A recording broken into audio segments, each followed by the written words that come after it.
Motherhood is an awe-inspiring time where a woman develops the life of another in her own body. During this period of time, the mother could use some more tender love and care, but sometimes they get the wrong ideas of what kind of care they need. Some mothers turn to alcohol because of the good times they had with it before they became pregnant.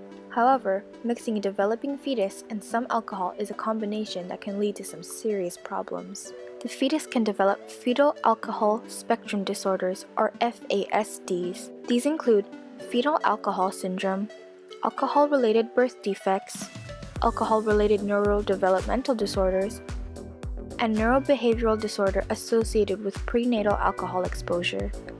The damages vary from person to person, but the damage is permanent more often than not. So how does alcohol get to the fetus? Inside the uterus, there is a barrier-like organ that is called the placenta. The fetus is attached to the placenta by its umbilical cord. It allows the baby to receive proper nutrients and oxygen while removing carbon dioxide and wastes. In the placenta, the mother's blood supply is separated from the fetus's blood supply, but the nutrients are transferred through narrow spaces in between.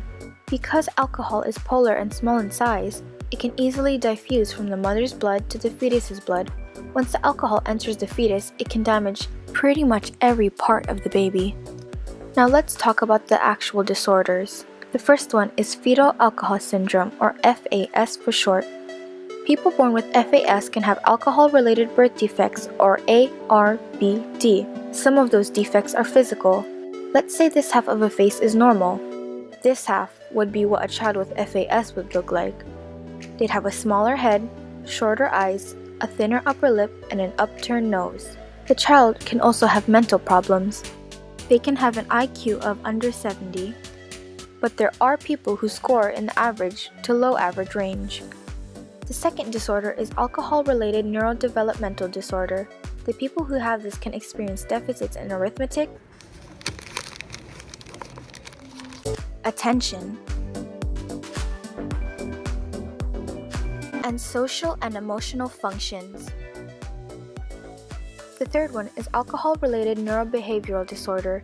People with this disorder do not have the facial abnormalities that FAS does, but they could have developmental disabilities. They may have brain damage that may cause them trouble planning, learning problems that could make them forget previously learned material, and behavioral problems such as severe tantrums and mood issues. All in all, it's definitely not a good idea to drink while you're pregnant.